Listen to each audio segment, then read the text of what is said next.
For this case, we will use DNA fingerprinting to help figure out the case of Thanksgiving gone wrong.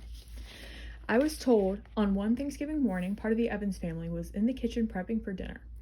As expected, the rest of the family showed up and knocked at the door, and everyone went to go greet them, except for Great Uncle Tom. When Aunt Jess walked back in the kitchen to go check on the food, she saw Great Uncle Tom hurrying away with the turkey. In order to confirm Aunt Jess's story, the Evans family collected a fingerprint from each member present before the knock on the door, along with a strand of hair found at the crime scene. After the DNA samples were collected, they were amplified at 2 different VNTR loci. This is an image of the DNA fingerprinting gels along with the strand of hair sample. If we look at both loci, it will be helpful in assessing the crime scene. In order to find who stole the turkey, the suspect must match exactly at all loci. Any suspect can be counted out if they do not match perfectly at each one.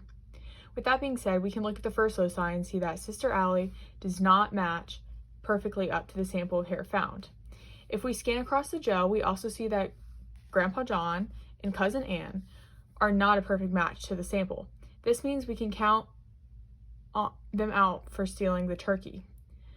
The only suspects at this loci who are a perfect match are Great Uncle Tom and Aunt Jess. Moving on to the second loci, we can perform the same band analysis. Since we discarded Sister Allie, Grandpa John, and Cousin Ann at the first loci, we only need to look at Great Uncle Tom and Aunt Jess. Great Uncle Tom once again matches up perfectly with the sample, and Aunt Jess this time does not. This gives us reason to believe that Great Uncle Tom did indeed steal the turkey. Something to note is that at the second loci, even though Cousin Ann matched the sample exactly, she did not match the first loci, which was a requirement. We can also observe biological relationships using this DNA fingerprinting sample.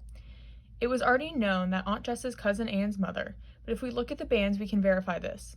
In the first loci, Aunt Jess and Cousin Ann share one band, and since offspring get one band from each parent, this means the band that Ann does not have in common with her mother must be from her father.